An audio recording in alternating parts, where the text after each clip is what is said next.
आप सब लोग बिल्कुल ठीक होंगे। अच्छा, आप लोग ऐसा करें कि जो कल हमने क्वेश्चंस किए थे और आगे मैंने कहा था कि आपने और क्वेश्चंस भी करने हैं, आप ज़रा चेक करें उनमें कौन से प्रॉब्लम्स है, ज़रा मुझे बताएं, फिर मैं आपको वो क्वेश्चन में वो प्रॉब्लम सॉल्व करवाता हूँ और फिर हम आगे चलते हैं नेक्स्ट टॉपिक की तरफ।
अच्छा देखें, चले मैं देखता हूँ पहले। अभी क्वेश्चंस आए हुए हैं मुझे कितने, 4 क्वेश्चंस हैं सर। 11.19 के बाद क्वेश्चन सही स्कैन नहीं है, ठीक है, ब्लर्ड बाकी क्वेश्चन। चले मैं आपको ना एक और कॉपी यहाँ पर ना आपको अपलोड करता हूँ यहाँ पर, आप वो ज़रा देख लें, ठीक है। मैं एक कॉपी और अपलोड कर देता हूँ यहाँ पर।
अच्छा देखें, ये मैंने एक और कॉपी शेयर की है इसकी।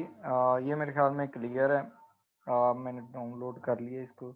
ये हमारे पास है क्वेश्चन नंबर, आपने 14.9 से कहा है, 14.956। यहाँ तो क्लियर है। 18 के बाद 9 भी, 10 भी। अच्छा, ये वाली कॉपी जो अभी मैंने अपलोड की है ना, ये वाली कॉपी जो है ये क्लियर है, ठीक है, इसमें ब्लर नहीं है। वो इसलिए ब्लर आ रही थी कि वो मैंने वहाँ से यहाँ से वन नोट से डाउनलोड की थी, इस वजह से वो कॉपी से कॉपी हो गई, इस वजह से आपको ब्लर आ रही है।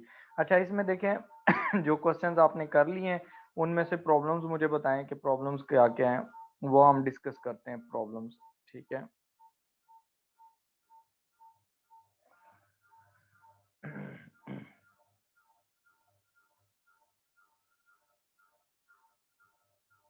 मुस्कान देख लें, ये अब ठीक है। और अब ब्लर नहीं है, ये वाली कॉपी ठीक है जो मैंने अभी शेयर की है स्क्रीन पे, यही मैं शेयर कर दूंगा दोबारा।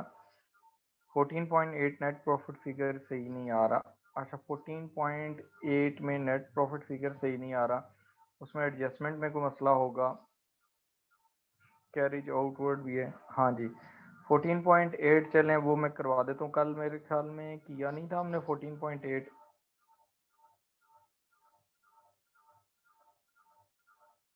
ठीक हो गया। अच्छा चलें, अब देखें 14.8 में हम इसको देखते हैं क्वेश्चन को, उसने क्या कहा 14.8 क्वेश्चन में। You are required to prepare, look at the requirement first. You are required to prepare the income statement for the year ended 31st December 2006, and then you are required to prepare the balance sheet that is statement of financial position.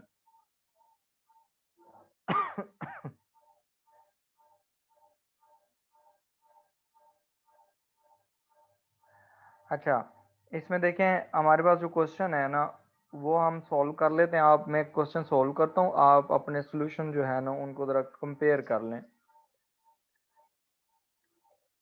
ठीक है।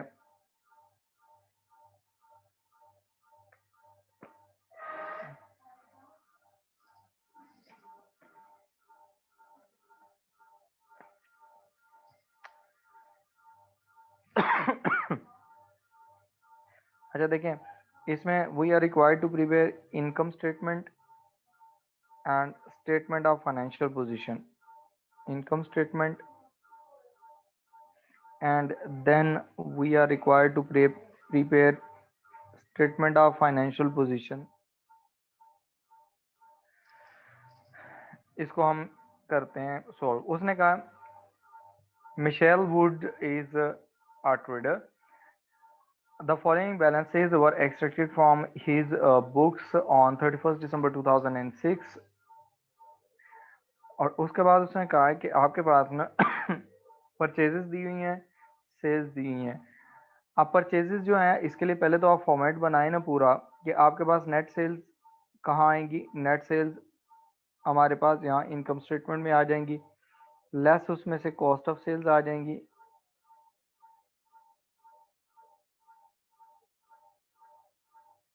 ठीक है। उसके बाद हमारे पास है opening stock plus purchases minus purchases returns. Purchases returns return outwards ही होती हैं, ठीक है, प्लस कैरेज इनवर्ड्स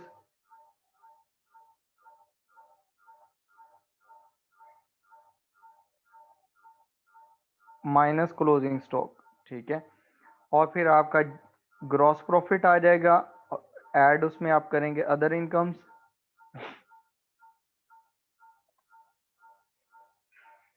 इसके लिए 2-3 लाइंस छोड़ देनी है आपने, उसके बाद आपने एक्सपेंसेस लिख लेने, लेस ऑपरेटिंग एक्सपेंसेस।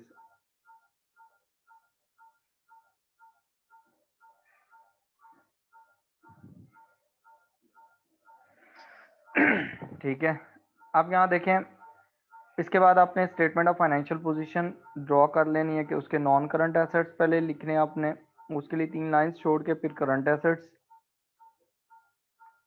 इसके लिए 5-6 लाइंस छोड़ देनी है। फिर करंट लाइबिलिटीज़, करंट लाइबिलिटीज़ के बाद आपने नॉन करंट लाइबिलिटीज़ यहाँ शेयर लिखनी है, उसके बाद आपके आ जाएंगे नेट एसेट्स,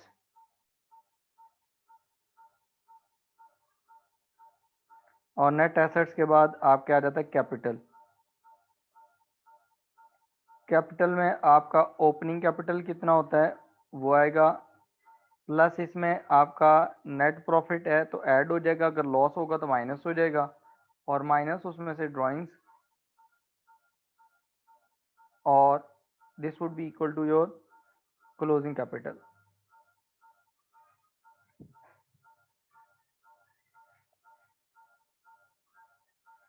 क्लोजिंग कैपिटल हो जाएगा। ठीक है, अब यहाँ देखें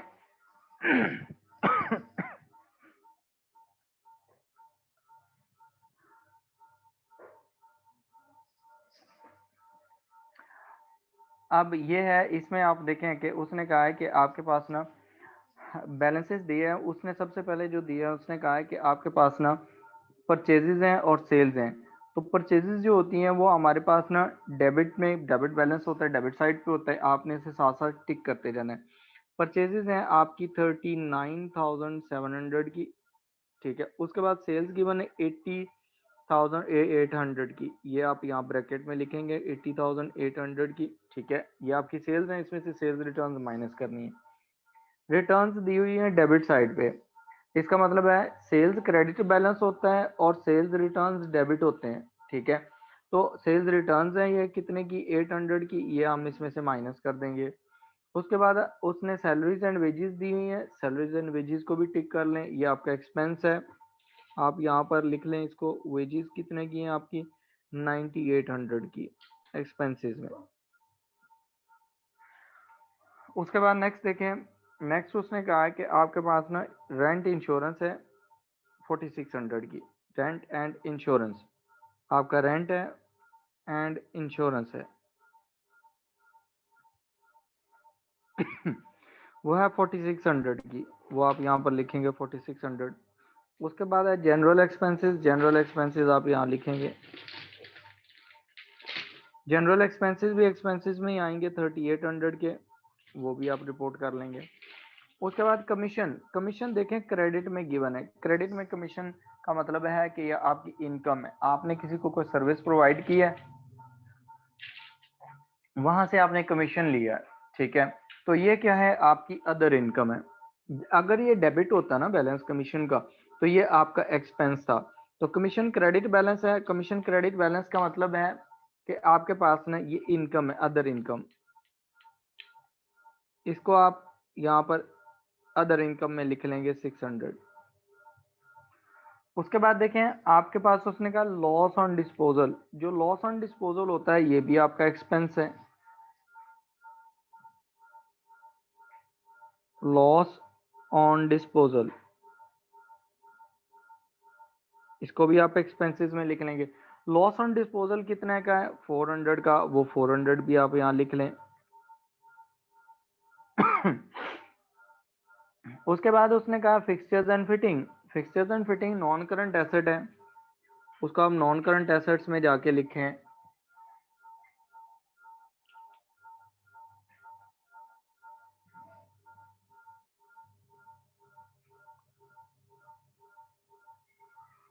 फिक्सचर्स एंड फिटिंग कितने के, 20,000 के। उसके बाद नेक्स्ट उसने दिया प्रोविजन फॉर डेप्रिसिएशन, ठीक है, ऑन 1 जनवरी 2006 फॉर फिक्सचर्स। अब ये अक्यूमुलेटेड डेप्रिसिएशन है, तो पुरानी डेप्रिसिएशन, ओल्ड डेप्रिसिएशन, तो ये आप कॉस्ट में से माइनस करते हैं। तो कितनी है ये प्रोविजन गिवन है, 500, 5000 सॉरी।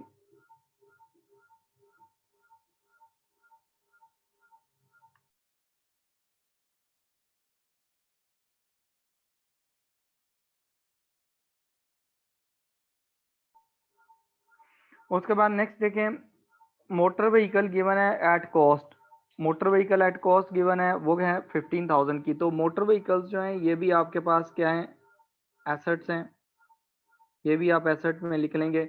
इसमें कितने का एसेट है, 15,000 का, वो आप कॉस्ट लिख लें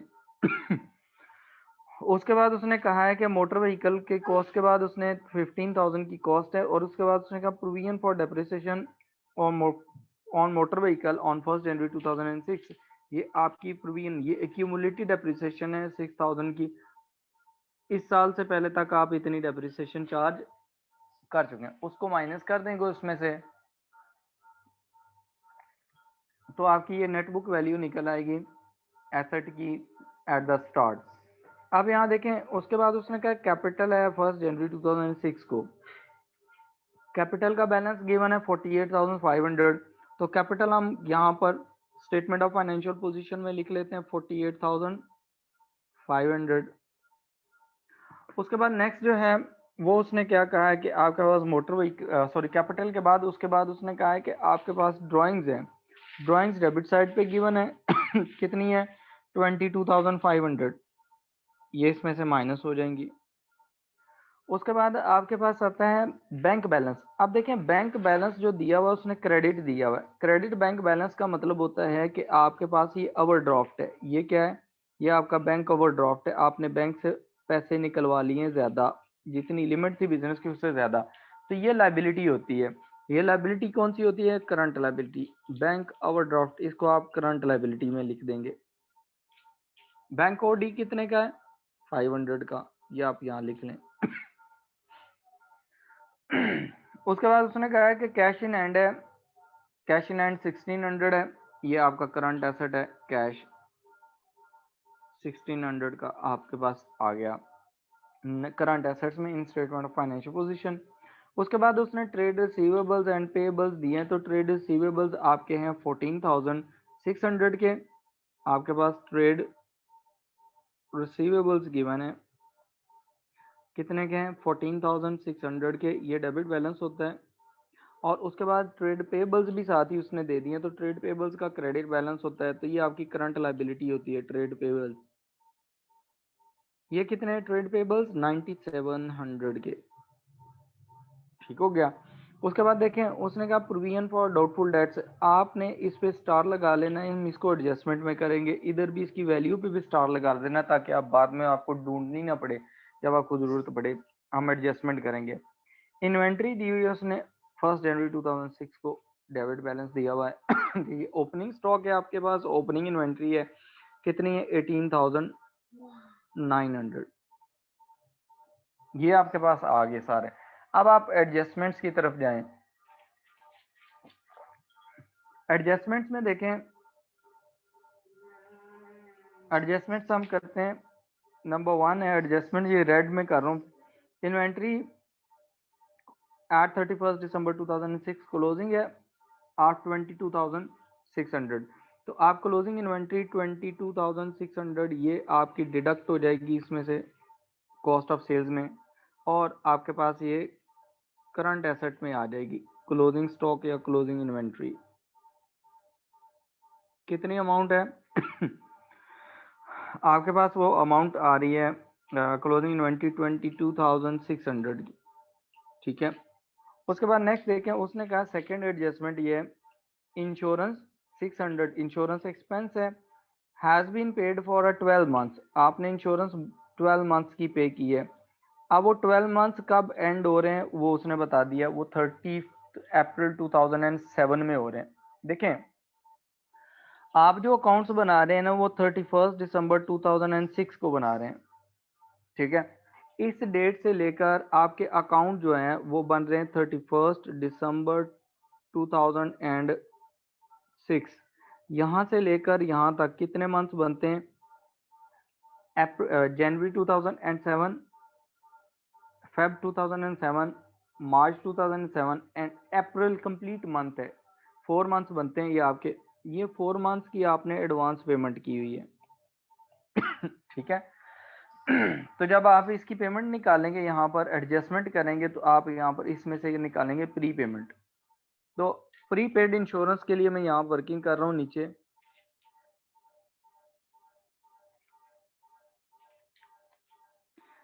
for adjustment number 2 prepaid insurance.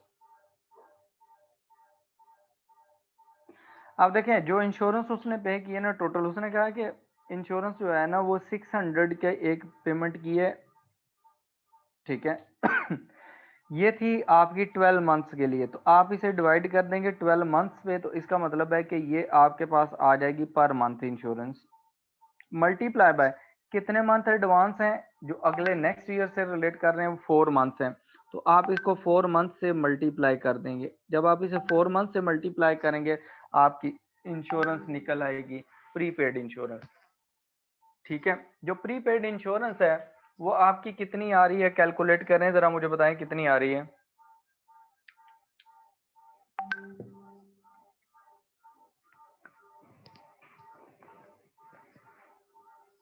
600 divided by 12 multiply by 4, ये मेरे ख्याल में 200 आएगी, चेक कर लें।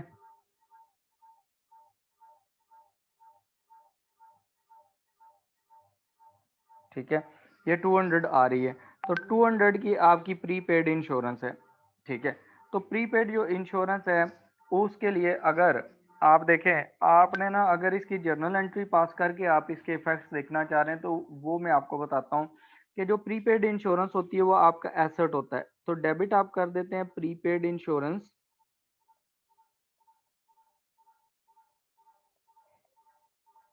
हाफ 200, और क्रेडिट आप इंश्योरेंस अकाउंट कर देते हैं। इंश्योरेंस वैसे तो हमारा एक्सपेंस है, लेकिन चूंकि एक्सपेंस हमने लिख दिया और एक्सपेंस को हमने डिक्रीज करना है, because this expense relates to the following year 200, तो आप उसको क्रेडिट कर रहे हैं, और प्रीपेड इंश्योरेंस आपके पास एसेट है, इंक्रीज हो रहा है इसलिए डेबिट होगा। अब इसकी एडजस्टमेंट क्या होनी है कि ये जो 4600 है ना, उसमें से आपने 200 यहाँ से माइनस कर लेना है रेंट एंड इंश्योरेंस का इनकम स्टेटमेंट में, और स्टेटमेंट आप फाइनेंशियल पोजीशन में आपने करंट एसेट्स के अंदर प्रीपेड इंश्योरेंस लिख देने, प्रीपेड इंश्योरेंस 200 की ये यहाँ आ जाएगी। ठीक हो गया। उसके बाद उसने कहा है कि हमारे पास ना थर्ड नंबर पे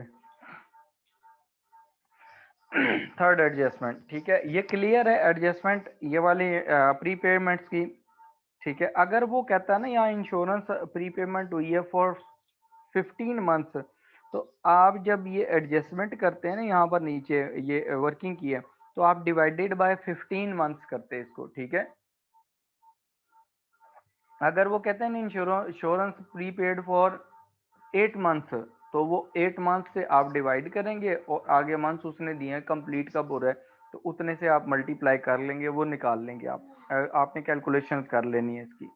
ठीक है, अब देखिए नेक्स्ट जो है उसने कहा बैड डेट्स, उसने कहा कि bad debts to be written off. To be written off का मतलब है कि अभी आपने इनको राइट ऑफ करना है $600 को, अभी आपने इनको राइट ऑफ नहीं किया। कहता provision for doubtful debts is to be carried forward to 2007 is to be 4% of the remaining trade receivable. Word उसने यूज किया रिमेनिंग। ठीक है, रिमेनिंग का मतलब है कि जो आपने बैड डेट्स हैं माइनस कर लेने उसके बाद। अच्छा देखें, जो पहले इसका पार्ट है ना थर्ड एडजस्टमेंट का, कि बैड डेट्स का क्या ट्रीटमेंट होनी है। बैड डेट्स होते हैं आपके ट्रेड रिसीवेबल्स के साथ, तो ट्रेड रिसीवेबल्स में से आप इन्हें माइनस कर देंगे 600 को, क्योंकि ये अब आपके बैड डेट कंफर्म हो गए, और आप इसको जाके स्टेटमेंट इनकम स्टेटमेंट में एज अ एक्सपेंस ट्रीट करेंगे बैड डेट्स। ठीक है, कितनी अमाउंट है बैड डेट्स की, 600 की। ठीक हो गया। दूसरी उसने कहा प्रोविजन से रिलेटेड, उसने कहा प्रोविजन जो है वो आपने 4% लेनी है रिमेनिंग की। अब हम प्रोविजन निकाल लेते हैं, प्रोविजन के लिए हम वर्किंग कर लेते हैं यहाँ पर नीचे थर्ड, न्यू प्रोविजन निकालने पहले।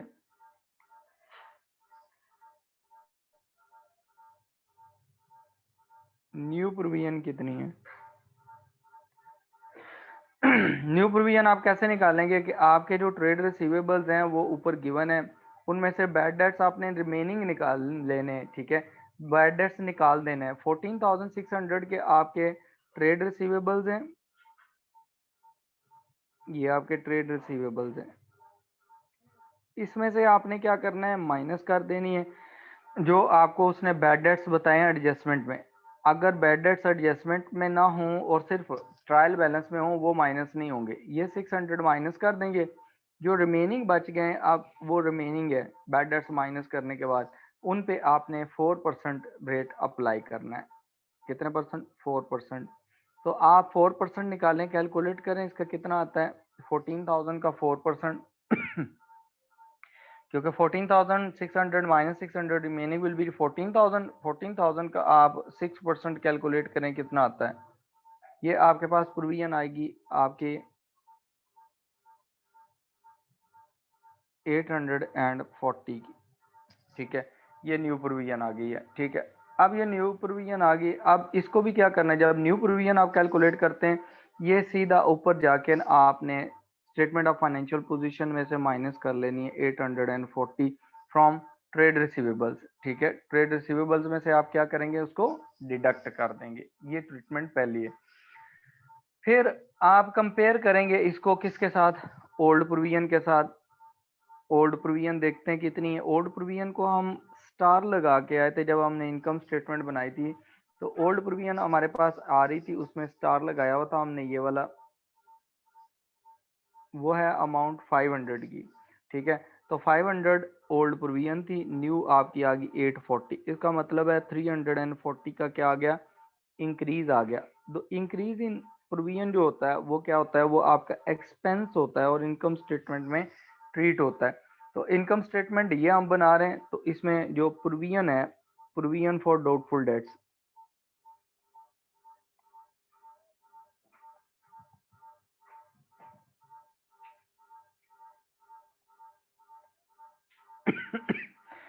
प्रोविजन फॉर डाउटफुल डेट्स आपकी आ रही है 340, ये इंक्रीज आ गया, ये भी आपने लिख लिया।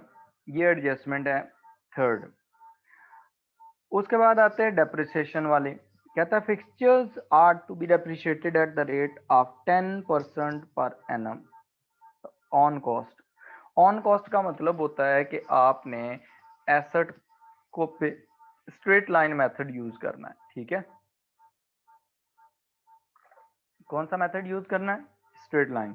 अब उसमें आगे उसने कहा है कि on 1 July some fixtures costing 500 was sold. आपने कुछ फर्नीचर जो था वो 1 जुलाई को सेल कर दिया था ड्यूरिंग द ईयर, ठीक है। कितने मंथ उसको यूज किया है, 1 जनवरी से लेकर 30 जून तक, उसके बाद आपने सेल कर दिया। कहता है however this disposal has been correctly recorded in the books of accounts। कहता है लेकिन आपने बुक्स ऑफ अकाउंट्स में इस डिस्पोजल को सही करेक्ट रिकॉर्ड कर लिया, ठीक हो गया। करेक्ट रिकॉर्डिंग का मतलब यह है कि ऑलरेडी आपने सारा कुछ उसमें कर लिया, ट्रीटमेंट्स कर लिए, ठीक है। तो फिर यहाँ क्यों दिया है, इसकी रीजन ये है कि आपने इस साल की इसकी प्रोविजन वो डेप्रिसिएशन जब निकालेंगे उसमें काम आएगा। देखें ये एडजस्टमेंट है हमारे पास, adjustment number 4, depreciation of fixtures. Method है आपका स्ट्रेट लाइन, और डेप्रिसिएशन जो फिक्सचर्स हैं वो आपकी कितनी थी, 20,000 की टोटल थी, ठीक है। उसका बैलेंस ब्रॉड डाउन था आपका 20,000 का, उसमें से आपने लेस डिस्पोज ऑफ जो कर दिया वो निकाल दें। वो आपने किया है $5,000 का डिस्पोज ऑफ किया है, इतनी कॉस्ट थी उसकी, और बाकी रह गया आपका 15,000। अब ये जो 15,000 है ये आपने फुल ईयर यूज किया है, ठीक है, फुल ईयर यूज्ड। अब इस पे डेप्रिसिएशन भी तो पूरे साल की होनी चाहिए। इस पे जो डेप्रिसिएशन लेंगे वो डेप्रिसिएशन आप कैसे कैसे चार्ज करेंगे, फिर इस पे कितने परसेंट डेप्रिसिएशन है, स्ट्रेट लाइन मेथड है, और आप डेप्रिसिएशन जो चार्ज कर रहे हैं वो कितने परसेंट है, उसका रेट है आपके पास 10%, ठीक है। 10% चार्ज करेंगे पूरे साल की, तो 1500 ये आ जाएगी पूरे साल की डेप्रिसिएशन, प्लस ये आपकी डेप्रिसिएशन एक्सपेंस हो गया, डेप्रिसिएशन एक्सपेंस, प्लस आपने जो एसेट सेल किया है ना उसकी डेप्रिसिएशन भी आप निकाल लें। ये जो आपने एसेट सेल किया है इस पे भी 10% डेप्रिसिएशन ले लें, लेकिन ये जो 10% डेप्रिसिएशन है ये 6 मंथ्स के लिए, क्योंकि आपने एसेट 6 मंथ्स यूज किया है। ठीक है, तो आपके पास 10% ऑफ 5000 वुड बिकम 500, और उसको आप मल्टीप्लाई बाय 6 डिवाइडेड बाय 12 करेंगे, हाफ हो जाएगा, तो वो 250 आ जाएगा। तो टोटल आपके पास जो डेप्रिसिएशन निकलेगी ना इस साल की, वो निकलेगी 1750 की। ठीक है, इस साल की डेप्रिसिएशन कितने निकलेगी? 1750 की। ये सिर्फ डेप्रिसिएशन कैलकुलेशन के लिए आपको इंफॉर्मेशन दी हुई है। अब आपने अब आपने इसकी रिकॉर्डिंग करनी है, तो अब आपको उसने जो एसेट सेल किया है ना उसके बारे में कुछ नहीं बताया हुआ, कब परचेज किया था आपने। ठीक है, तो आप डेप्रिसिएशन जो निकालेंगे ना, पहला डेप्रिसिएशन एक्सपेंस है आपका फिक्सचर्स का, वो आ रहा है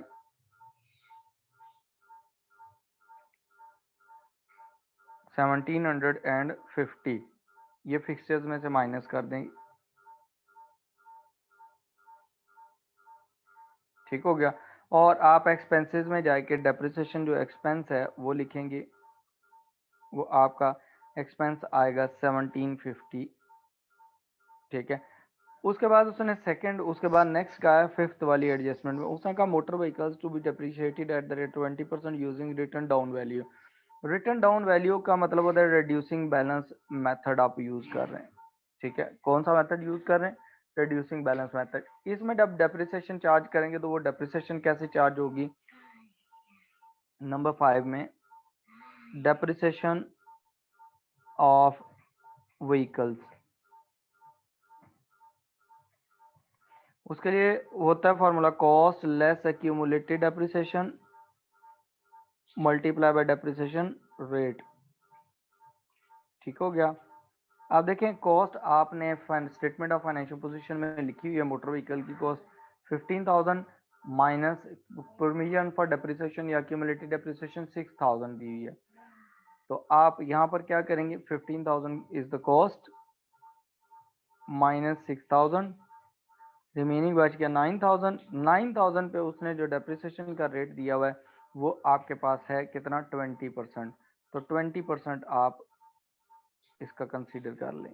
ठीक है, तो 9,000 का 20% कितना बनेगा? कैलकुलेट करें, 1800।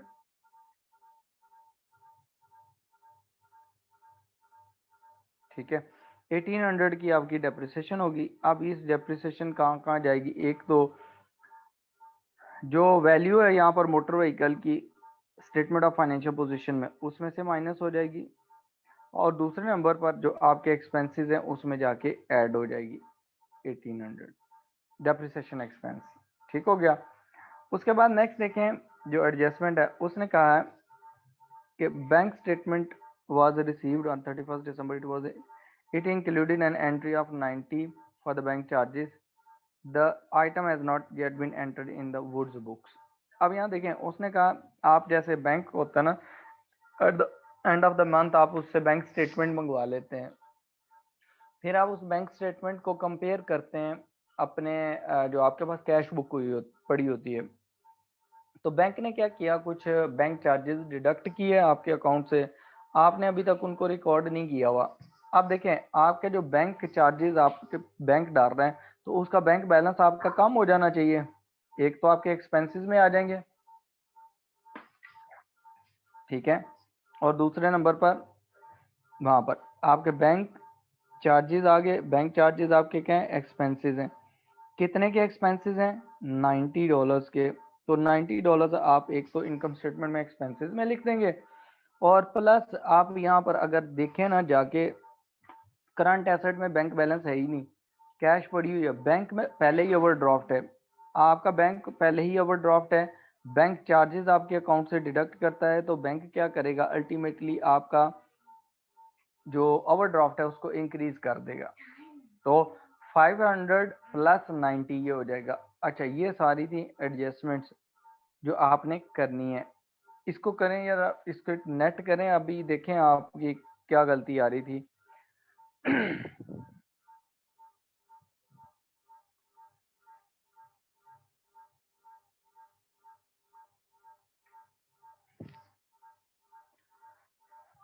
अनाबिया 14.8 आप देखें आपने कहाँ से गलती की, आपके एडजस्टमेंट में कोई गलती होगी, इसको चेक कर लें और मुझे बता दें कि वो ठीक करेक्ट होगी।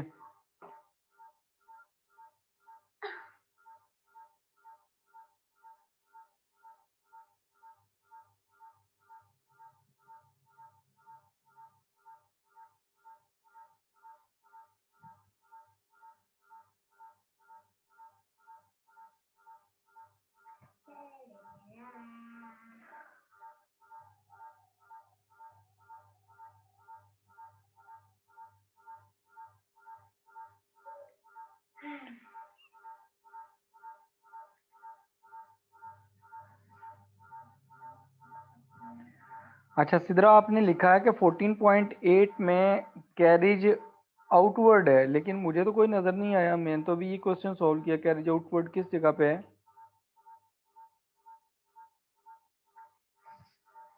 अच्छा देखें, ये भी समझ लें कि कैरिज आपने कहाँ ट्रीट करना है, कैरिज की क्या ट्रीटमेंट होगी। चले मैं बता देता हूँ आपको ना, ये वैसे इस क्वेश्चन में नहीं है ये कैरिज, ठीक है। यहाँ मैं नीचे बता रहा हूँ कि अगर आपके पास ना कैरिज आ जाता है तो कैरिज का मतलब होता है आपकी transportation cost. Carriage means your transportation cost.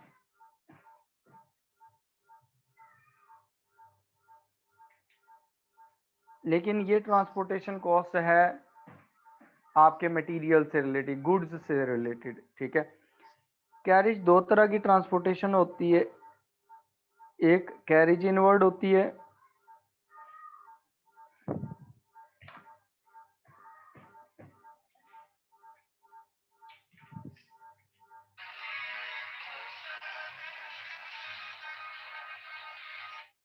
Carriage inwards होती है और कैरिज आउटवर्ड्स होती है।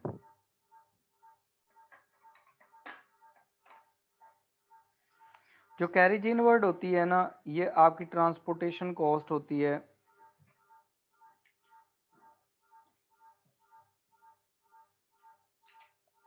ऑफ गुड्स परचेज्ड, ठीक है। और जो कैरिज आउटवर्ड होती है ना, ये आपकी ट्रांसपोर्टेशन कॉस्ट होती है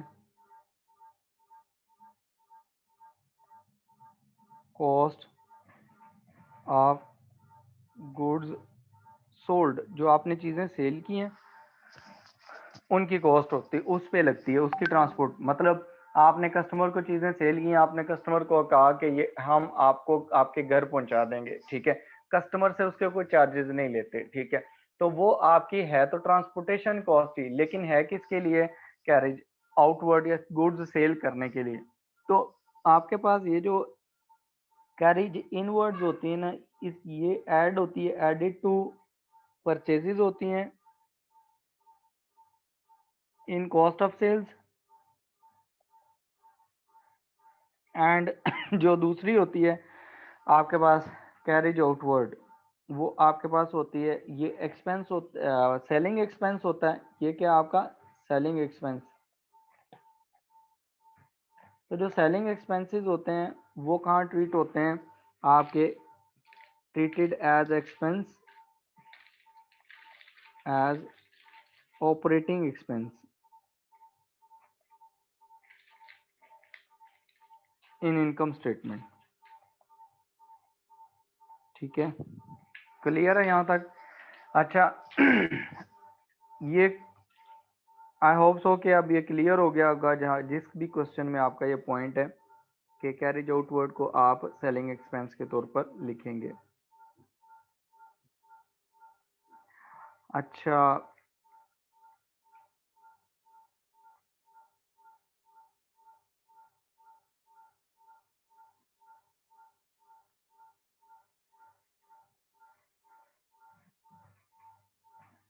सिद्रा, आपने 540 नहीं, 500 840 नहीं बल्कि 560 आएगा। ये कहाँ किस चीज़ का 580 आपने बताया कि 560 आएगा। देखें हमने यहाँ पर जो निकाला है, यहाँ पर जो कैलकुलेशंस की हुई हैं, कैलकुलेशंस में आप ज़रा चेक करें तो आपको, आप देखें आपको पता लगेगा कि उसमें हमारे पास ना जो कमीशन था, commission sorry provision for doubtful dates, वो हमारी निकलती है, जो हम एसेट थे हमारे ट्रेड रिसीवेबल थे 14,000 में से हमने 600 बैड डेट्स हो गया माइनस कर दिए, और आपके पास 14,000 ट्रेड रिसीवेबल बच गए। 14,000 का जो परसेंटेज गिवन है प्रोविजन की, वो उसने दी हुई है 4%। तो 14,000 के आप 4% देखें कितना आता है। हाँ, 14,000 का 4% 560 आता है। इसको चेंज कर लें, चलें चेंज कर लेते हैं इधर क्वेश्चन में।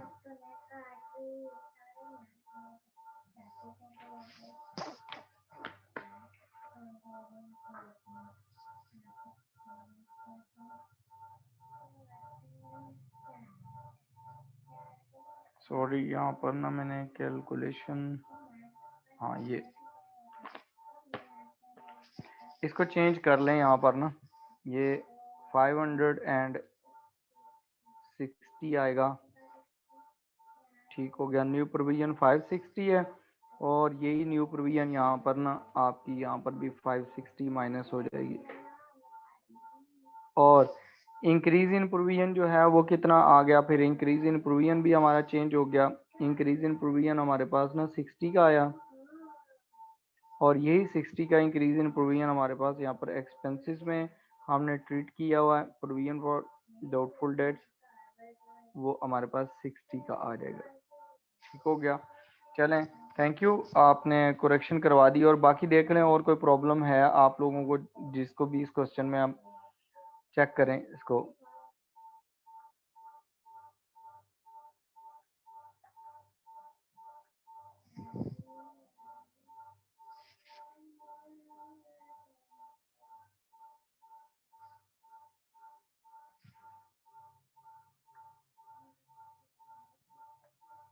ओके सिद्रा, थैंक यू, आपने बता दिया थर्ड एडजस्टमेंट, समझा दिए एक बार फिर। अच्छा, थर्ड एडजस्टमेंट जो है ना बैड डेट्स की एडजस्टमेंट है, चलिए मैं आपको समझा देता हूँ, देख लें दोबारा।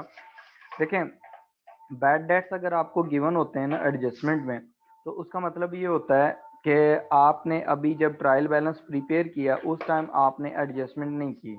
ठीक है, ये जो ऊपर ट्रायल बैलेंस बना हुआ है 14.8 में, इसमें आपने बैड डेट्स को शामिल नहीं किया, आपने कंसीडर ही नहीं किया। ट्रायल बैलेंस प्रिपेयर हो गया, उसके बाद बैड डेट्स हो गए। तो जब बैड डेट्स होते हैं तो उसकी एंट्री क्या होती है, bad debts account debit, trade receivables account credit. ठीक है, तो बैड डेट्स जो होते हैं वो एक्सपेंस होते हैं, वो इनकम स्टेटमेंट में एज एन एक्सपेंस रिपोर्ट हो जाएंगे। ठीक है, और आपके पास जी ये 600 यहाँ रिपोर्ट हो गए, प्लस आपके पास जो ट्रेड रिसीवेबल्स हैं वो भी कम हो गए, क्योंकि आपने क्या किया, ये फ्यूचर में आपको लोग पैसे नहीं देंगे, they are not any more your trade receivable, तो आपने उनको राइट ऑफ कर दिया बुक में से, कि रिसीवेबल्स में से माइनस किया, और यहाँ पर आके आपने उनको यहाँ से निकाला रिसीवेबल में से, और यहाँ आके आपने उनको एज एन एक्सपेंस ट्रीट कर दिया। ठीक है, ये पहली ट्रीटमेंट होगी। दूसरे नंबर पर उसने कहा प्रोविजन जो है बाकी की वो 4% लेनी है आपने। तो 4% प्रोविजन का मतलब ये है कि आप रिमेनिंग रिसीवेबल्स का मतलब है कि आपके पास जो ट्रेड रिसीवेबल्स हैं 14,600 के, उसमें से आपने 600 के बैड डेट्स माइनस कर देने। तो रिमेनिंग आपके जो ट्रेड रिसीवेबल्स रहते हैं वो हैं 14,000 के। वो कितने रहते हैं, 14,000 के। तो 14,000 पे 4% उसने का प्रोविजन लेनी है, वो हमारी बनती है 560। ये जो 560 है इसको भी आप इसमें से माइनस कर देंगे यहाँ से। ये इसको जब हम माइनस करते हैं ना, तो हम एक अकाउंटिंग कॉन्सेप्ट होता है वो भी आप पढ़ लें, यहाँ पर ना मैं पढ़ा देता हूँ आपको कि ये क्यों माइनस करते हैं। ये हमारे पास होता है under prudence concept.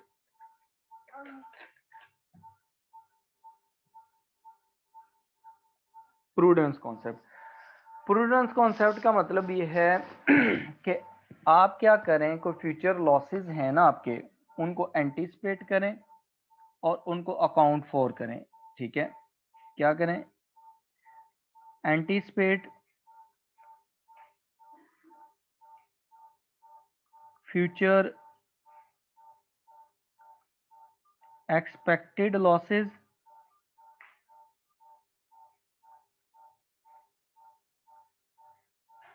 and account for them।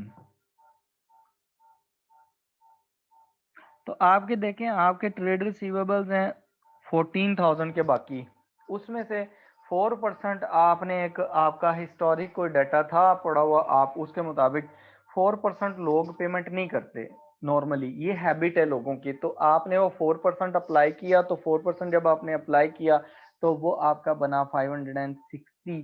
तो ये आप क्या कर रहे हैं, you are applying prudence concept of accounting, कि आपने फ्यूचर के लॉसेस को प्रिडिक्ट किया, एंटिसिपेट किया और उनको अकाउंट फॉर किया, आपने यहाँ से माइनस कर दिया। और यहाँ पर आपके पास जो न्यू प्रोविजन और ओल्ड प्रोविजन में चेंज आया है 60 का, ये आपने क्या किया, इनकम स्टेटमेंट में एज एन एक्सपेंस रिपोर्ट कर दिया।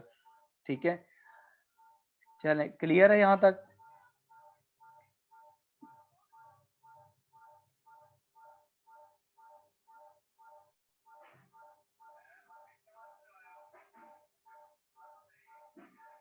मुस्कान, जो हमारे पास कैरेज इनवर्ड होता है ना, कैरेज इनवर्ड, वो कॉस्ट ऑफ सेल्स में ऐड हो जाता है। क्योंकि देखें, आप देखें फॉर एग्जांपल, आप यहाँ पर लाहौर में आपका बिजनेस है, आपने गुड्स कराची से इंपोर्ट की, कराची से मंगवाई लाहौर, तो वहां से यहाँ तक जो ट्रक होंगे जिस पे आप मंगवा रहे हैं, जो कंटेनर है, उसको ट्रांसपोर्टेशन की कॉस्ट देंगे। जब आपके पास फॉर एग्जांपल 10 लाख का मटेरियल है और 1 लाख आपका ऊपर लग जाता है ट्रांसपोर्ट का, तो वो मटेरियल की कॉस्ट में ऐड हो जाता है। That's why carriage inward is added to cost of sales in cost of sales, ठीक है, इन परचेजेज, तो वहां पर ऐड हो जाता है। लेकिन जो कैरेज आउटवर्ड है, आप लाहौर में मटेरियल आ गया, आपका कस्टमर आया, उसने आपसे ले लिया, परचेज कर लिया, तो फिर आप क्या करेंगे, उसको वहां पर कस्टमर को भेजने के लिए आपने 1,000 रुपया 2,000 रुपया पे किया, तो वो सेल के लिए एक्सपेंस हो रहा है। That's why that will be treated as operating expense, that would be treated as operating expense. तो कैरेज आउटवर्ड एक्सपेंसेस में जाएगा, और कैरेज इनवर्ड जो होता है वो आपके पास उसमें जाएगा, कॉस्ट ऑफ सेल्स में ऐड होगा।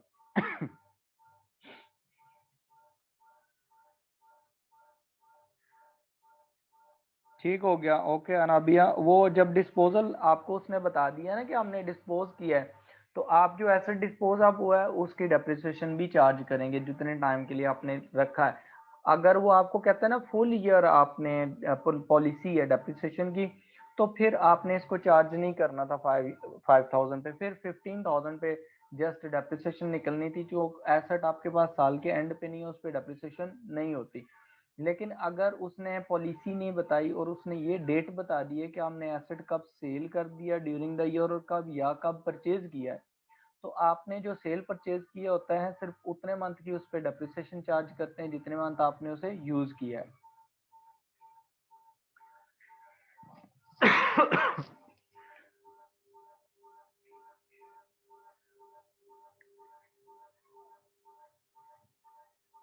प्रोविजन फॉर डाउटफुल डेट्स की परसेंटेज गलत है। परसेंटेज कैसे अनाबिया गलत होगी? परसेंटेज तो गिवन है क्वेश्चन में, वो 4% है। वो देखें थर्ड एडजस्टमेंट में उसमें दिया हुआ उसने कि provision for doubtful debt is to be carried forward to 2007। जो आपका कैरीड डाउन बैलेंस निकलेगा ना, क्लोजिंग बैलेंस इस साल 2006 में, वही आगे फॉरवर्ड होगा। और उसने कहा कि 4% of the remaining trade receivable, तो वो 4% ऑफ रिमेनिंग ट्रेड रिसीवेबल होगा।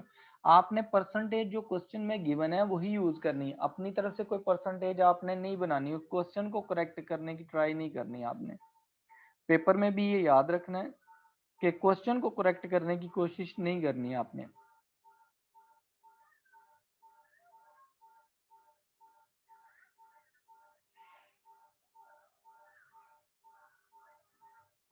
सीधरा थर्ड एडजस्टमेंट मैंने दोबारा करवा दी है। आप बताएं, आपके ये क्लियर है?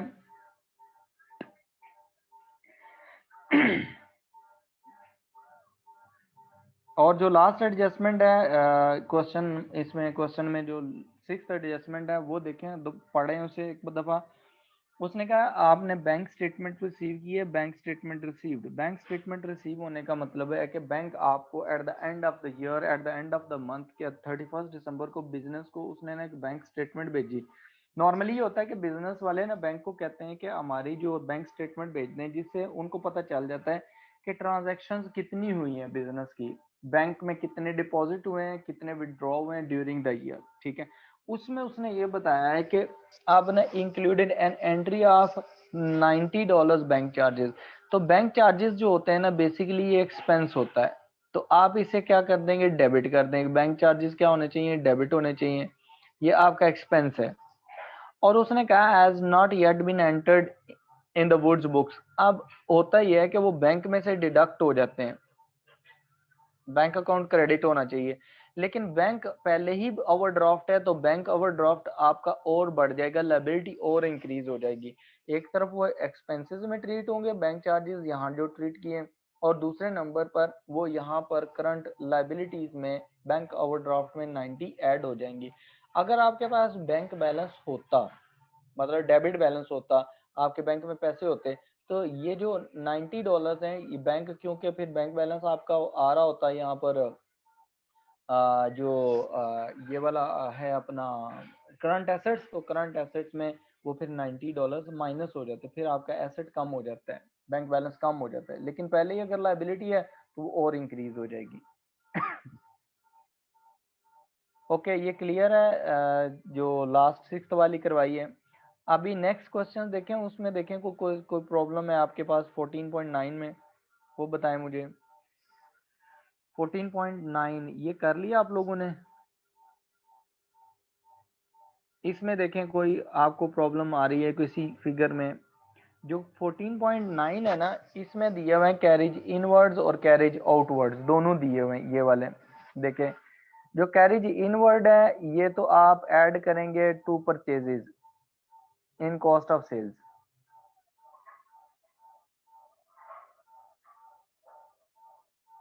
ठीक है, और दूसरे नंबर पर जो आपके पास कैरिज आउटवर्ड है वो आपका ऑपरेटिंग एक्सपेंस है, क्योंकि ये सेलिंग एक्सपेंस है, और सेलिंग एक्सपेंसेस हम ऑपरेटिंग एक्सपेंसेस में ही लिखते हैं। उसमें उसके बाद बताएं और कौन सा इसमें कोई चीज है पूछने वाली?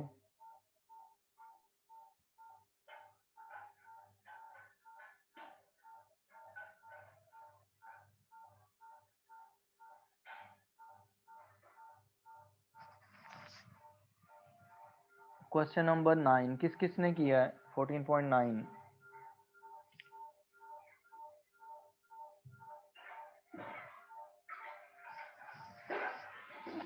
इसमें आप लोगों ने अगर क्वेश्चन कर लिया तो मुझे बताएं, ये जो हमारे पास ये सेकंड एडजस्टमेंट है, इसकी क्या ट्रीटमेंट की है आप लोगों ने, ये बताएं जरा मुझे।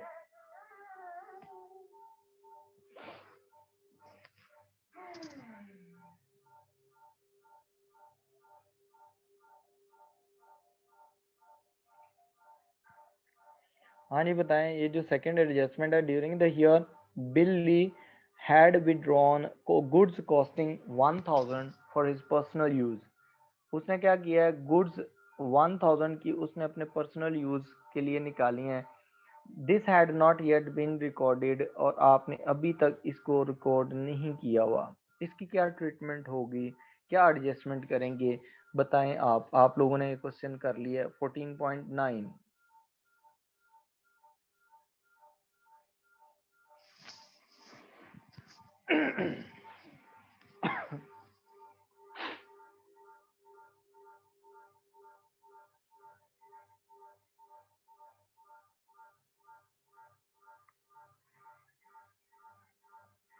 ठीक हो गया। आपने कहा मुस्कान की कैपिटल से डिडक्ट होगी, ये तो एक चीज होगी कि ड्राइंग्स अगर गिवन है तो उसमें जाके आप उसमें ऐड करके इसे माइनस कर टोटल ऐड कर लेंगे, ड्राइंग्स इंक्रीज हो जाएंगी।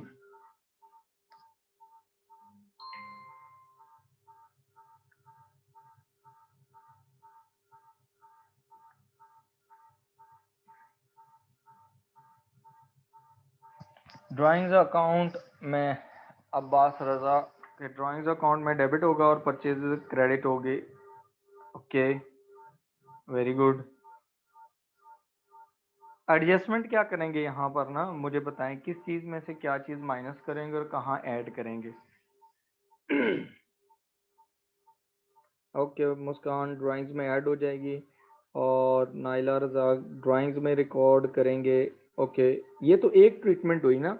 अब मैंने आपको बताया था कि जब एडजस्टमेंट होती है ना, तो एडजस्टमेंट का मतलब होता है कि डबल एंट्री सिस्टम के मुताबिक एंट्री नहीं हुई, आप उसके डुअल इफेक्ट होगा, दो इफेक्ट्स होंगे। एक तो आपने इफेक्ट बता दिया कि ये ड्राइंग्स में ऐड हो जाएंगे 1000, और दूसरे नंबर पर दूसरा बता दें कि दूसरी ट्रीटमेंट कहाँ होगी। अब्बास रजा कहते हैं कि परचेज में से भी डिडक्ट होगी। Very good, very good Abbas. बाकी लोगों के लिए वेरी गुड, आप लोगों ने सही बताया। आप देखें ये जो एडजस्टमेंट है ना, जो एडजस्टमेंट हम ये कर रहे हैं उसमें हमने क्या करना है, जब हमारे पास ये एडजस्टमेंट इस तरह की आती है तो उसमें ये होता है कि आप ये लिखते हैं कि आपके पास जो एंट्री होती है ना, वो होती है ड्राइंग्स अकाउंट डेबिट, ठीक है।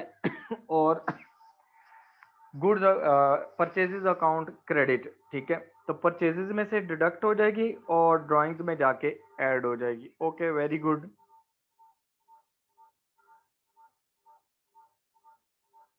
अच्छा ये बताएं, ये जो थर्ड एडजस्टमेंट है ओइंग टू बिजनेस वाली, इसका क्या करेंगे।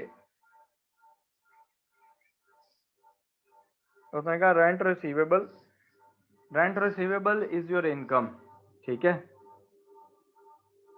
ये क्या आपके पास, ये आपकी इनकम है। तो रेंट रिसीवेबल जो आपके पास आ रहा है उसका क्या करेंगे आप, उसकी क्या ट्रीटमेंट करेंगे।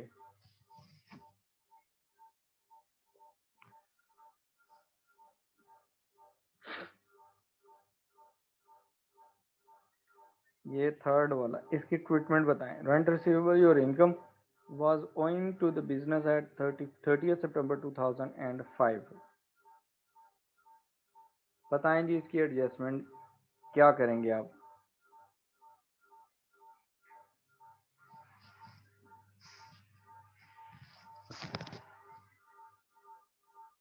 ठीक है, ये अदर इनकम है। अदर इनकम तो आप ऊपर भी ट्रेड रिसीवेबल्स गिवन है ना मुस्कान, तो वो अदर अदर इनकम तो उधर भी है, ऊपर भी। यहाँ पर क्या इसकी एडजस्टमेंट कहाँ कहाँ करेंगे, कहाँ से कहाँ पर ऐड करेंगे और कहाँ से डिडक्ट करेंगे इसको।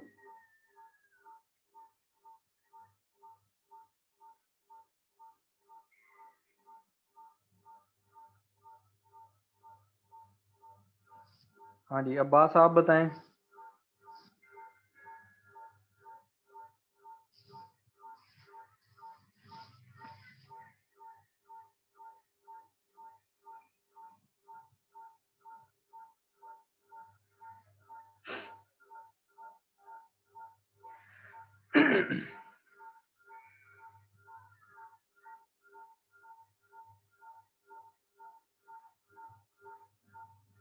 मुस्कान आपने कहा कि करंट लाइबिलिटीज में ऐड होगी। सिद्रा अदर इनकम में से ऐड करेंगे, ठीक है, अदर इनकम में ऐड हो गई। Abbas rent receivable account debit होगा और रेंट अकाउंट क्रेडिट होगा। रेंट रिसीवेबल अकाउंट डेबिट हो जाएगा, ठीक है। अच्छा देखें, अब मैं आपको एडजस्टमेंट, ओके वेरी गुड। अब देखिए मैं आपको एडजस्टमेंट इसकी बताता हूँ कि आपने कहाँ पर इसकी एडजस्टमेंट करनी है। देखें रेंट आपका रिसीवेबल इनकम है, rent receivable is your income. Owing का मतलब है स्टिल अभी आपने अमाउंट रिसीव नहीं की, ठीक है। एक तो आपके पास ये जो अदर इनकम ऊपर सॉरी ये आ रही अदर इनकम में आपने रेंट रिसीवेबल लिखा हुआ है, ये जो क्रेडिट लिखा हुआ है ये इनकम है आपकी, ठीक है। ये ऐड हो जाएगा उसमें, ठीक है। आप किस में करेंगे, add to rent receivable because this is income of this year, ठीक है, this is not related the following year. और ऊपर से आपने फॉर एग्जांपल देखें, आपने किसी को रेंट पे अपने मकान दिया हुआ है, अपनी को बिल्डिंग दी हुई है, और वो आपको रेंट देता नहीं है, एक मंथ गुजार लेता है, 2 मंथ गुजार लेता है, वो देता नहीं है, तो वो आपकी लाइबिलिटी तो ना हुई, वो तो आपका एसेट हुआ कि आपने किसी से पैसे लेने हैं और दूसरे नंबर पर आप इसे करेंगे, ये आपके पास ना ऐड हो जाएगा करंट एसेट्स में, ठीक है। कहाँ पर ऐड हो जाएगा? करंट एसेट्स में। क्लियर है?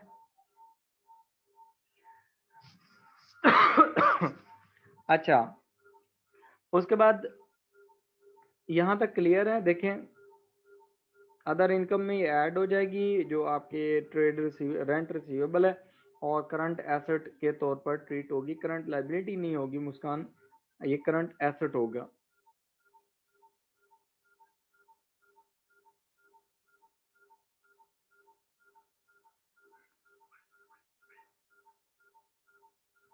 ओके सिद्रा, अदर इनकम में ऐड करेंगे इसे और करंट लाइबिलिटी में ट्वीट करेंगे। सिद्रा, करंट लाइबिलिटी नहीं होगी, ये आपके करंट एसेट्स होंगे, ठीक है, क्योंकि आपने पैसे लेने हैं, देने नहीं है। एक ट्रीटमेंट आपकी सही है, दूसरी आपने गलत बताई है। अब्बास, आपकी ट्रीटमेंट ठीक है, वेरी गुड।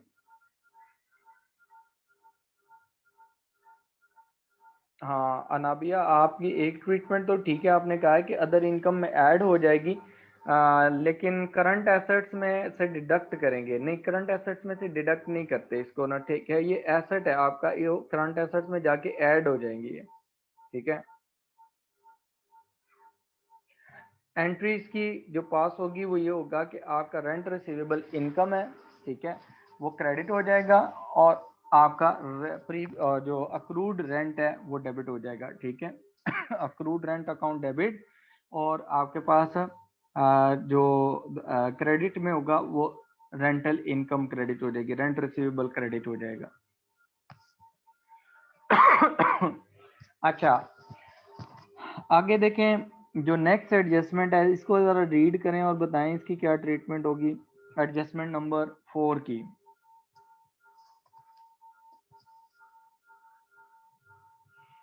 उसने कहा the balance shown in for the wages and salaries covers 11 month. अब उसने कहा जो सैलरीज एंड वेजेस का बैलेंस है ना वो 11 मंथ को कवर कर रहे हैं।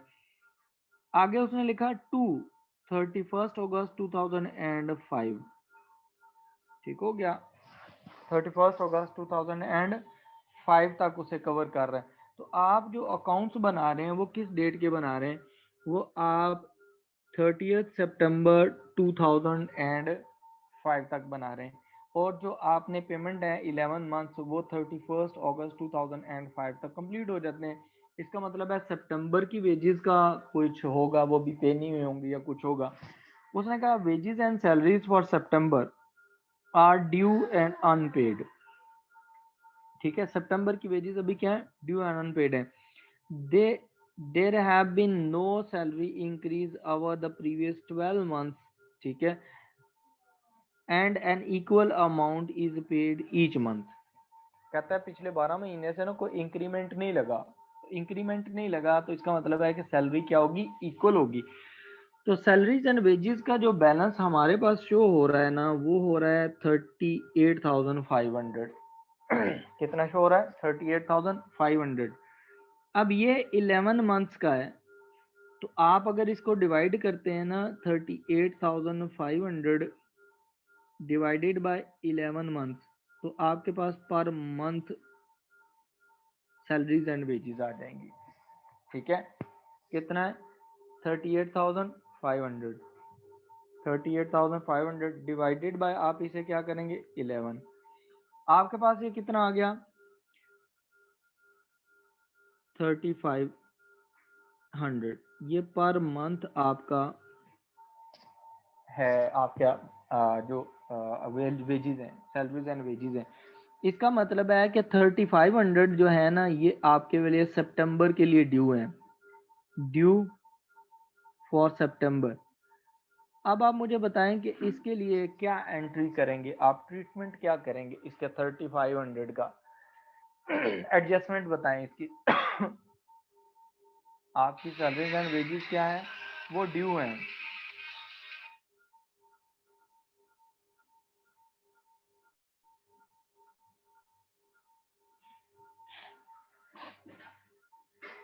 हाँ जी, बताएं ज़रा ट्रीटमेंट। अच्छा जी, करंट लाइबिलिटीज में मुस्कान ने कहा है कि 3500 ऐड हो जाएंगे। ऑपरेटिंग एक्सपेंसेस में वेजेस में इसको ऐड करेंगे आप।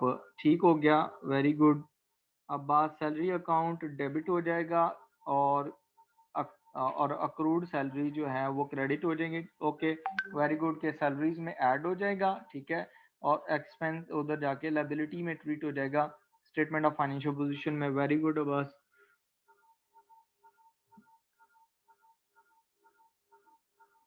सीधरा एक्सपेंसेस में ऐड करेंगे इसे। एक्सपेंसेस में सैलरी में ऐड करना है आपने इसे। कहाँ पर ऐड करना है? जो रेलिवेंट एक्सपेंस में ऐड होगा, एक्सपेंसेस में सैलरी में ऐड करेंगे। और दूसरे नंबर पर 3500 क्या हो जाएगा? अब आपके पास 38,500 है, उसमें आपने 3,500 ऐड कर देना है। सैलरी आपकी पूरे साल की निकल आएगी। प्लस जो 3,500 है स्टिल ड्यू, उसको आप करंट लायबिलिटी में ट्रीट कर लेंगे। अनाबिया wages and salaries are expenses out in, ठीक है, and treated as current liability. ठीक हो गया। आपने बैलेंस शीट में करंट लायबिलिटी के तौर पर ट्रीट करना है, वेजेस सैलरीज में ऐड हो जाना है। Anabia very good. ओके, इसका मतलब है ये वाली ट्रीटमेंट क्लियर है सबकी। चलें अगली एडजस्टमेंट पे मूव करते हैं। उसमें नेक्स्ट देखें, उसने कहा है कि आपके पास ना नेक्स्ट कहता है depreciation is to be charged on motor vehicles using the diminishing और reducing balance method at 50% per annum. ठीक है, आपने क्या करना है? आपने उसको 50% डेप्रिशिएट करना है। तो आपकी डेप्रिसिएशन कैसे निकलेगी? आपके मोटर व्हीकल्स गिवन है। अगर मोटर व्हीकल्स क्वेश्चन में देखें तो मोटर व्हीकल्स हैं आपके पास 40,000 की, और आपके पास उसकी प्रोविजन है आपकी 16,000 की। तो आप क्या करेंगे? 40,000 में से 16,000 माइनस कर लेंगे और रिमेनिंग पे आप 50% का रेट अप्लाई कर देंगे। ठीक है, और स्टेटमेंट ऑफ फाइनेंशियल पोजीशन में जो वैल्यू होगी, वैल्यू ऑफ और the cost of motor vehicles, उसमें से इसको माइनस कर लेंगे न्यू डेप्रिसिएशन को, और इनकम स्टेटमेंट में एज एन एक्सपेंस ट्रीट कर देंगे। क्लियर है? अच्छा, उसके बाद देखें नेक्स्ट जो लास्ट है, उसमें उसने क्या कहा? कहता है Bill Lee took non current loan of 20,000 from his brother. अब देखें उसने नॉन करंट लोन लिया 20,000 का। ये इसका मतलब है आपके लॉन्ग टर्म लाइबिलिटीज हैं। उसने कहा from his brother at the rate of 5% per annum. कितने rate? Interest rate 5%। For business on 1 October 2004। किस डेट को लिया था? 1 अक्टूबर 2004। आप जो अकाउंट प्रीपेयर कर रहे हैं वो इस डेट को प्रीपेयर कर रहे हैं, 30 सितंबर 2005 को। कहता है this was included in error in equity. उसने कहा है कि आपने क्या किया, इसे इक्विटी में शामिल कर दिया and the interest has not yet been entered in the book.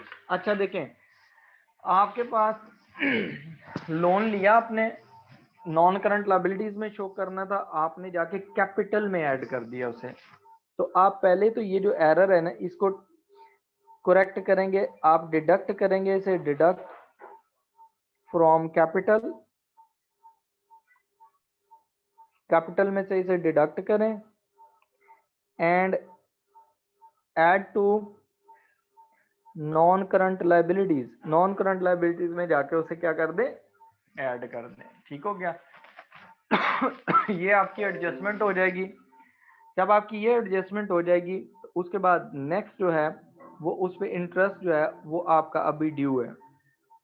Interest आपका कितना है? 20,000 का लोन है। 20,000 के लोन पे आपका इंटरेस्ट 5% पर एनम है, वो निकालेंगे। और फिर आप टाइम प्रोपोर्शन कर लेंगे कि आपने साल में लोन कितने टाइम यूज किया। देखें 1 अक्टूबर 2004 को लिया था और 30 सितंबर 2005 को हम अकाउंट्स बना रहे हैं। इसका मतलब है कंप्लीट ईयर के लिए आपने इस पे इंटरेस्ट देना है, because you utilise loan for complete year. तो आपके पास 20,000 का 5% जो आएगा वो 1,000 आएगा। ये 1,000 जो होगा, इसके लिए क्या करेंगे आप? ठीक है। आपके पास जो इनकम स्टेटमेंट है उसमें आप फाइनेंस कॉस्ट में इसे ट्रीट करेंगे। एक तो ये आ जाएगा, उसमें ऐड हो जाएगा, अक्रूड एक्सपेंस है।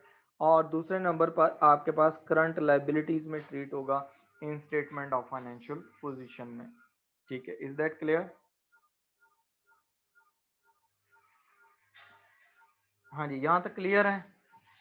यहाँ तक देखें, कोई और क्वेश्चन आपको जो ट्रीटमेंट समझ ना आई हो वो देखें।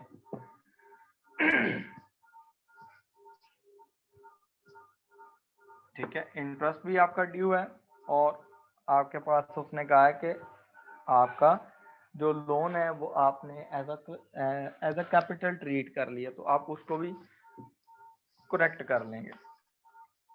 ठीक हो गया, क्लियर है यहाँ तक?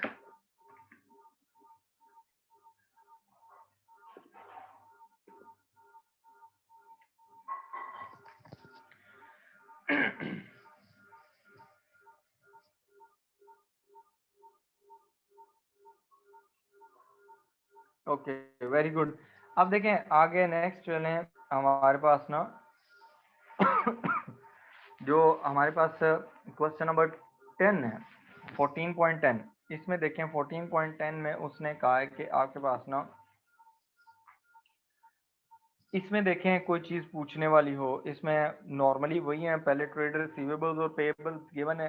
ट्रेड रिसीवेबल डेबिट बैलेंस है और ट्रेड पेएबल्स क्रेडिट बैलेंस है because liabilities. Purchases and sales given है, परचेजेस डेबिट बैलेंस है और सेल्स का क्रेडिट बैलेंस है। उसके बाद कैश एट बैंक उसने डेबिट बैलेंस दिया हुआ, इसका मतलब है आपके बैंक में पैसे पड़े हुए हैं। ठीक है। अच्छा देखें, उसने कैरेज ऑन परचेजेस दिया हुआ है, this is carriage on, carriage inwards, तो आप इसे उसमें ऐड कर देंगे जाके। इन्वेंट्री, ओपनिंग इन्वेंट्री दी है, रेंट एंड रेट्स वो आपको उसने दे दिए हैं। कैरेज ऑन परचेजेस के बाद रिटर्न आउटवर्ड्स हैं, फिर रेंट एंड रेट्स हैं, वेजेस एंड सैलरीज हैं, इंश्योरेंस। अब इंश्योरेंस के लिए देखें, उसने कहा है कि insurance covers period from 1 July 2003 to 31 December 2004। आप जो अकाउंट्स बना रहे हैं वो किस डेट को बना रहे हैं? आप 30 जून 2004 को बना रहे हैं इनकम स्टेटमेंट।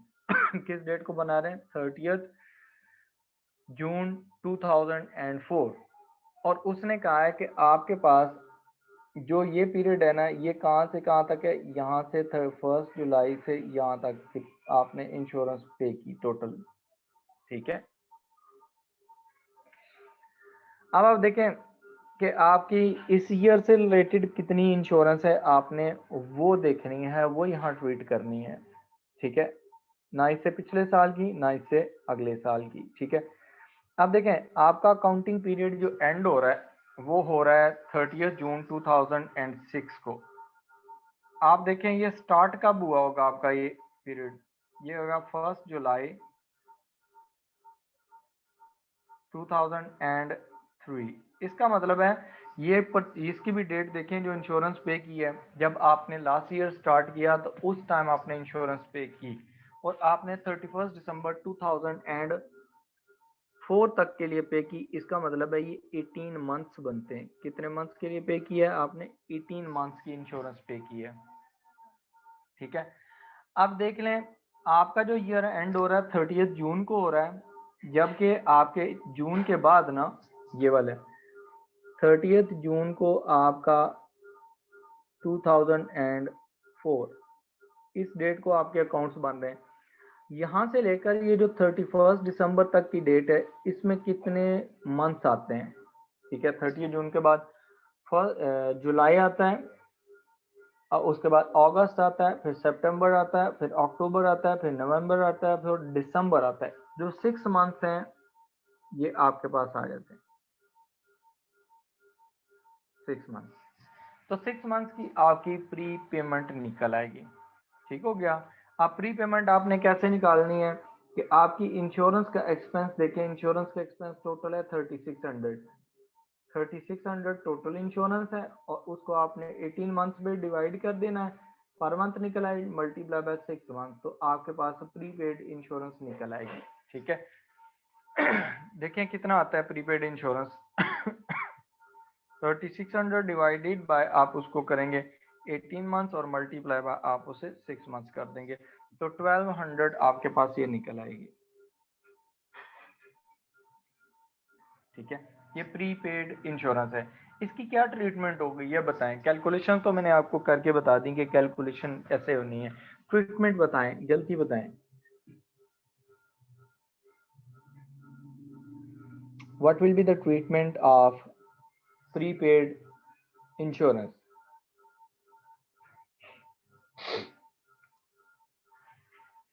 करंट एसेट्स में ऐड होगी अब्बास, ओके गुड। मुस्कान करंट एसेट में ऐड होगी, ओके वेरी गुड। आगे दूसरी ट्रीटमेंट क्या होगी?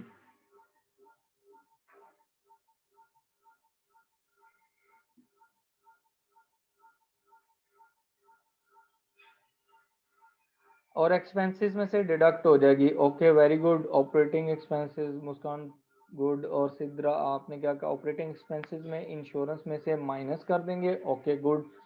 और सेकंड ट्रीटमेंट होगी कि हम इसे एज एन एसेट ट्रीट करेंगे, current asset in statement of financial position.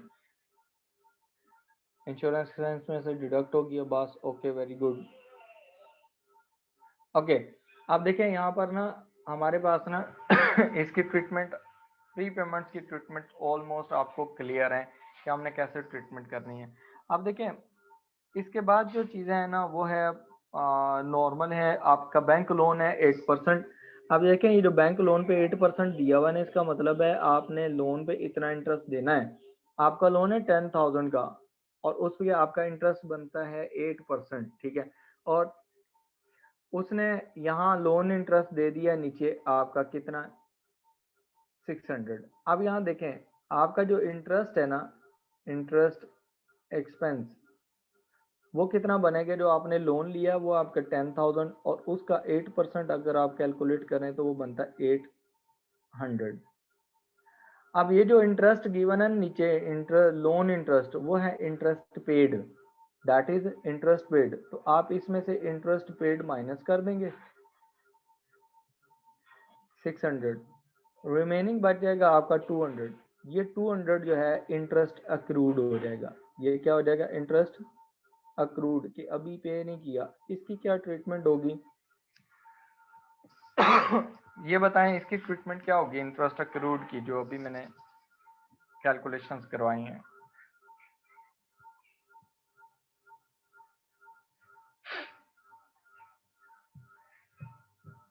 Nida आपने कहा ऑपरेटिंग एक्सपेंसिव में से लेस और करंट एसेट्स में ऐड हो जाएगा, ठीक है। आपने लास्ट एडजस्टमेंट बताई, ओके गुड। बस इंटरेस्ट एक्सपेंस डेबिट होगा और अक्रूड इंटरेस्ट क्रेडिट होगा, ठीक है वेरी गुड। यानी कि आपके इंटरेस्ट में जो आपका 600 गिवन है इंटरेस्ट का एक्सपेंस लोन इंटरेस्ट, उसमें ये 200 ऐड हो जाएगा और 200 करंट लाइबिलिटीज में जाके ऐड हो जाएगा, ठीक है।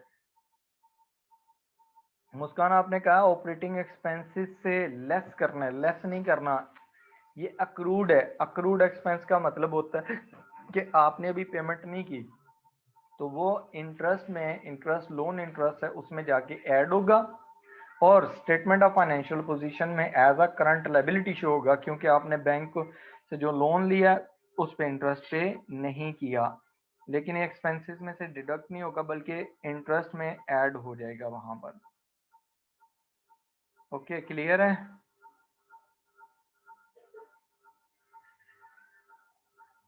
अच्छा ये ट्रीटमेंट होगी। उसके बाद आए एडजस्टमेंट में। पहली एडजस्टमेंट जो है ना वो उसने नॉर्मल बता दी है, क्लोजिंग स्टॉक की। वो एडजस्टमेंट हमने बार बार की है, वो नॉर्मल है।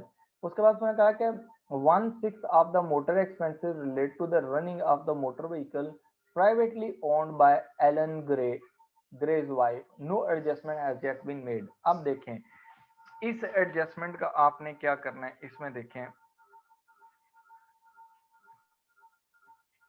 ये जो उसने एडजस्टमेंट दी हुई है ना कि सेकंड एडजस्टमेंट, उसने कहा 1/6, ठीक है, of the motor expenses relate to the running expenses of motor vehicle privately used owned।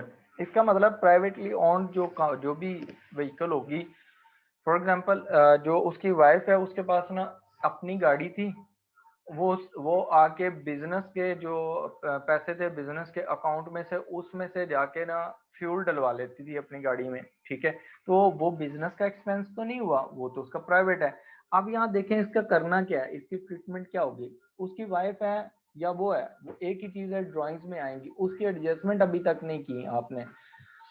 अब पहले नंबर तो यहाँ पर देखें ना आपके एक्सपेंसेस कितने, मोटर व्हीकल एक्सपेंसेस जो ऊपर गिवन है ना वो दिए हुए हैं आपके पास,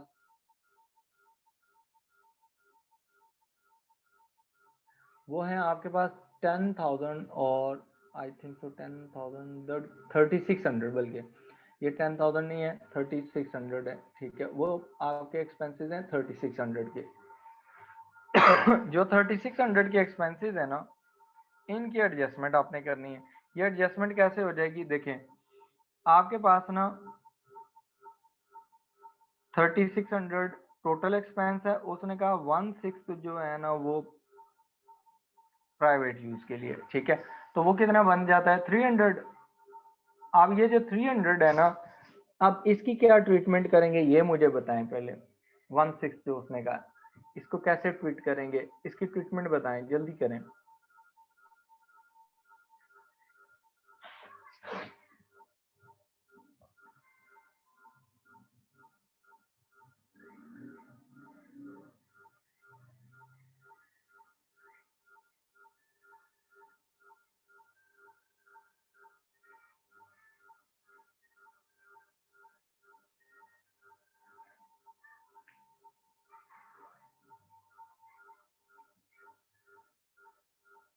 मुस्कान आपने कहा है कि मोटर व्हीकल एक्सपेंसेस में से माइनस करेंगे और ड्राइंग्स में ऐड कर देंगे, ओके वेरी गुड।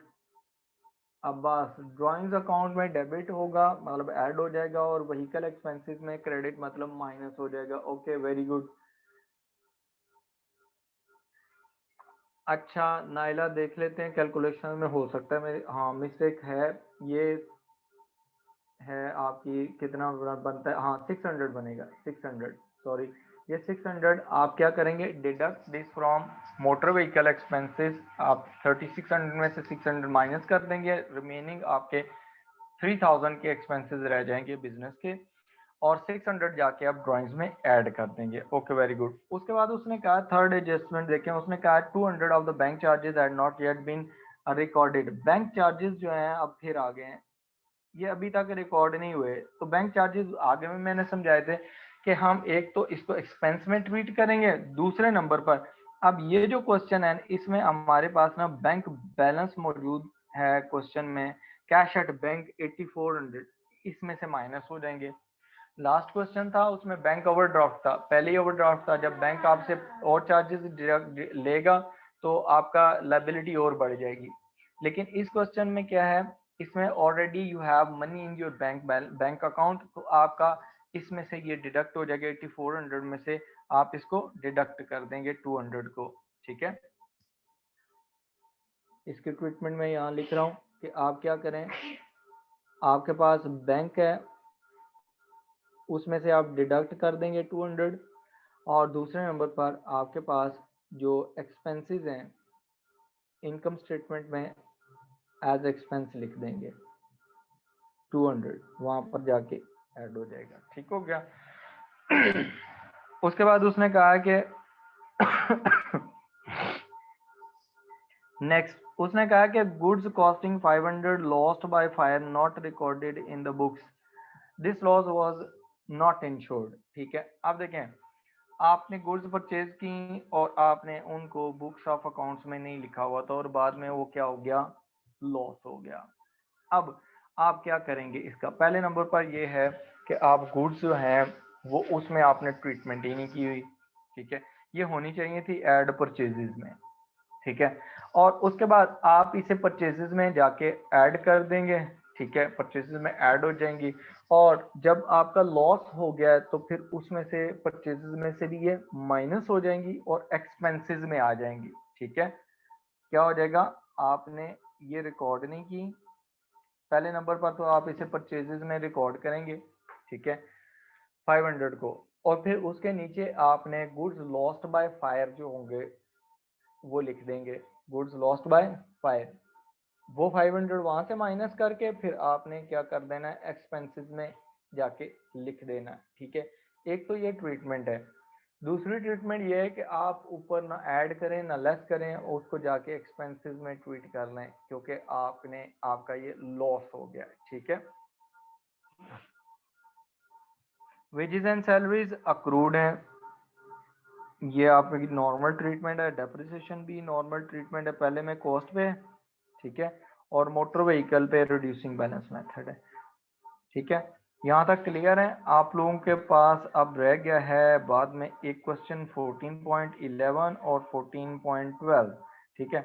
आप ये क्वेश्चन कर लें, इसमें कोई मसला हो मुझे व्हाट्सएप कर दें तो मैं आपको उसका आंसर बता दूंगा, ठीक है। और बाकी इंशाल्लाह अब ये आपका क्लियर है एडजस्टमेंट्स वाला, फाइनेंशियल स्टेटमेंट्स विद एडजस्टमेंट्स। जो नेक्स्ट टाइम हमारे पास नेक्स्ट क्लास होगी हम उसमें इसको कर देंगे। हाँ जी, लॉस जो है वो ऑपरेटिंग एक्सपेंसेस में ऐड हो जाएगा, ठीक हो गया।